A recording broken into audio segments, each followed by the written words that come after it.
Hey there everybody, Michael Bolton III here with Lazarus Telraven. On our 6th day of Alliance Tournament 10, we have the team of my heart, Red versus Blue versus Kill It With Fire. Laz, why don't you tell us a little bit about these teams? RvB has a team similar to what we saw in the six-mans. We get 4 Sleipnirs, a bunch of Merlins, Hugin, Scimitar.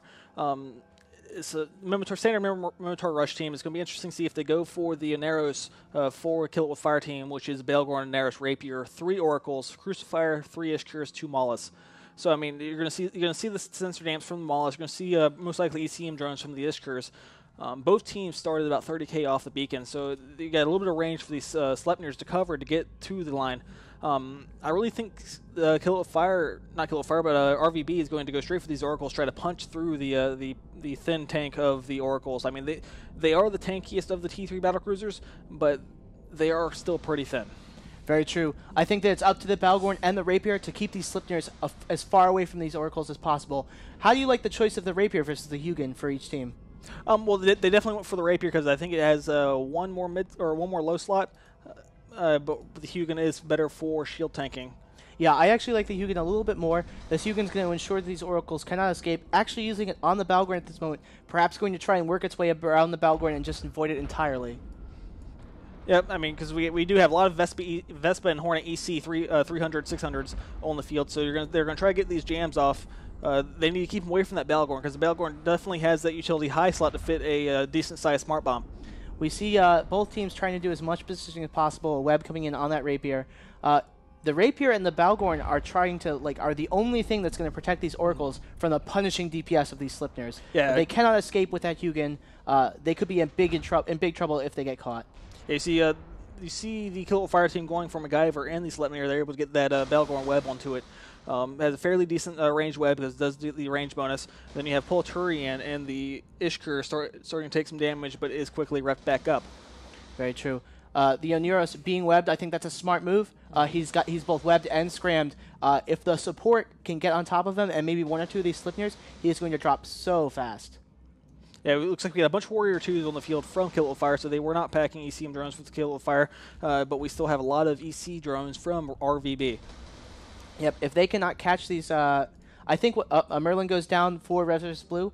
I think what likely happened was these Oracles were too well protected, and the Oneros was trying to kite and ended up getting out of the protection area of the Baelgorn, Rapier, and Oracles, and is now about to fall. Yeah, we've seen this a lot as the Oneros just popped. So the logistics is down. These Sleipnirs are going to have a lot easier time taking out these Oracles now, and the Baelgorn. But we've seen this a lot. These Scimitar Rush teams bypassing these heavy battleships, these slow battleships, and just killing that logistics ships, and killing everything else without that rep support. I mean, these armor ships do not have that ASB backbone. I mean, we saw yesterday in the Goon match how even after the Basilisk died from the Ham Tengu team, that they still had the extra large ASBs to keep them afloat. So I mean, very true. They don't have that secondary tank, and they're just going to keep dying. So we've lost 2 Ishkurs and the Oneros for the Kill It With Fire team. Yeah, we can see the sort of support war that tends to happen in these matches. The Merlins are likely not taking on these Ishkurs by themselves. They likely have a lot of Sleipnir support. We can see tackle all over the Kill It With Fire team. Oracle's taking damage, very bad for them. Ishkur dropping into structure, about to die. And the Rapier are going down as well. Once the Oracles and the Rapier die, the Baelgorn is sort of rendered irrelevant. It's just going to be slammed down by these faster, more numerous Sleipnirs. Yeah, we get a lot of ECM drones spread across the field. We're getting some sensor dampening from the Mauluses, but it's not going to be that effective because these Sleipnirs are coming straight up into right at optimal range, which is very close with these autocannons. I mean, they can't, as the Rapier just popped, I mean, it died pretty quickly. Rapier only has a 4-slot armor tank and no logistics to rep it.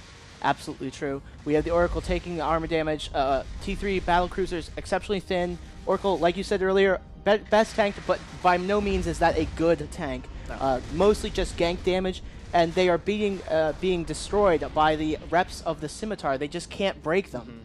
Yeah, even these Oracles, even with reps, I don't think they could stand up to the onslaught of these 4 Sleipnirs. I mean, that's a lot of DPS. These Oracles don't have that much of a tank. Yeah, the Sleipnirs abusing their speed, working their way around that Baelgorn, its protective envelope, completely useless to the maneuverability and agility that makes these Slipners so strong. Yeah, RvB definitely putting up a strong showing this year as purple. I mean, we've got about half blue, half red on this team just from looking at the alliance stickers. So I mean, I'm extremely surprised at how well they're working together, being two separate entities. I'm pretty pleased that RvB is going to take this match with their victory yesterday. I believe that seals them into the elimination stages on Sunday. Yeah, that is 2 wins. So I mean, they definitely have a great chance of getting through. I'm doing a little dance. It's pretty cool. RvB is one of my favorite groups. Hopefully, RvB test finals. Just saying. Just throwing that out there. We see the Balgorn dropping into armor. Once that goes down, it's just going to be a matter of chasing down these Oracles and the last Maulus and Crucifier. And they should have no problem doing that with the Hugin on the field, as well as the Merlins.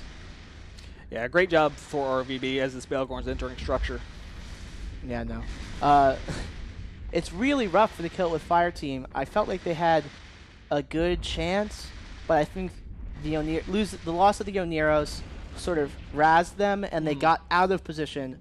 Whereas before that, if they'd all stayed very tight together, they would have sort of been able to cover each other and fend off the Slipners as they came in. Also, 4 Slipners.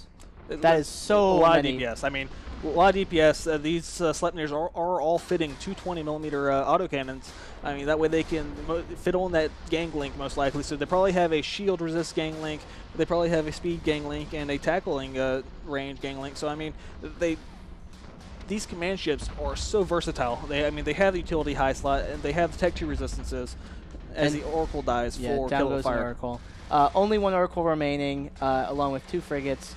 Now, it was almost like if they had just turtled up, if they had just sort of stayed together, used their tackling to sort of keep stuff off, make it very dangerous to approach, and the Slipners would almost have to coordinate to all rush at the same time. I don't know. Well, it was a very tough setup to win with against the very standard.